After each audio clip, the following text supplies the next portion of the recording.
Hi everyone. Today I decided to switch things up a little bit. Getting a little bit tired of some of the quick breads and muffins around here, so I thought I would maybe look at some of the other chapters in Mark Bittman's book and make some of the other recipes and just kind of work my way through the book that way, maybe skipping to a different chapter and, just again switching things up a little bit. So today I made pancakes this morning for breakfast along with some bacon. The first couple recipes in the chapter that kind of has pancakes and donuts and waffles in it, the first couple pancake recipes are just traditional pancake recipes with egg. And then there is a recipe for vegan pancakes. So what I did was I used that recipe as a base for my egg-free pancakes, but of course I used regular milk, and the recipe suggested that I use ground flaxseed to replace the egg, but I decided to go with applesauce instead, just to try a different substitute. So here's the rest of the video and you can see how things went. These are the ingredients for the egg-free pancakes. We've got some sugar, flour, vegetable oil, milk, salt, baking powder, apple cider, and some applesauce. The applesauce is going to replace the eggs. I thought I would give that a shot since I've got baking powder already to act as a leavening agent. Really, the applesauce is just there to kind of bind the ingredients together like an egg would and add some additional moisture. I have whisked together the dry ingredients. There's some flour, salt, a little bit of sugar, and baking powder.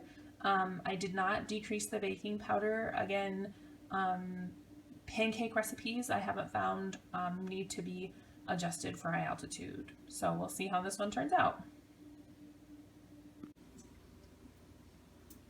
I've now added the wet ingredients to the dry, so there is some milk, some apple cider vinegar, a little bit of oil, and then applesauce to replace the egg, about a half cup of applesauce.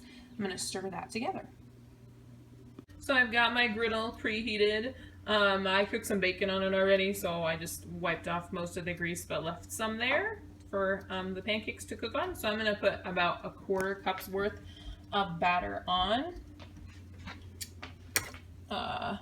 And so yeah, like a quarter cup, or actually a little bit less than a quarter cup is usually what I do. I'm gonna pour that on there. And basic rule of thumb with pancakes is you let them cook until you start to see bubbles appear on the top that burst, and when that happens, then you flip them and then usually just cook them for a minute or two on the other side. You don't want to flip them again and again and again, because then you end up with tough pancakes. So we'll see how these turn out. So they've been on there for a couple of minutes. The edges are starting to set, which is another thing you look for. And then you can see, so there's some bubbles that have begun to appear in the center.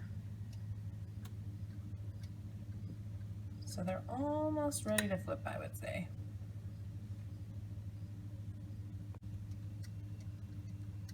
All right, I'm gonna go ahead and flip them. There we go, moment of truth. It's hard doing this and shooting your own video, I gotta tell you.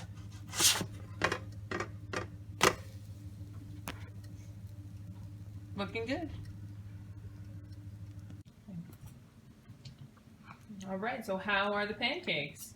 They taste like normal pancakes. Yeah, no better than the usual ones I make? Nope. No worse either? Nope. Oh, that's good. Okay. Here. How about you, Jill? I agree with that, definitely. Okay. Well, I haven't tried them yet, so kids got the first shot at them, so we'll have to see. Alright, so now I've had a chance to try them. I gotta say I don't particularly like them. I think they're a little bit gummy in texture. They cooked plenty long enough on the griddle. I don't really think they have much flavor either. I would kind of like it if maybe there was a little vanilla extract in there, or maybe a little bit more sugar, because even with the traditional butter and syrup, they're not very flavorful. So I typically make pancakes using like a box mix, like Krusteaz, for example. I do have some other from scratch recipes that don't use egg that I gotta say I like a lot better than this one.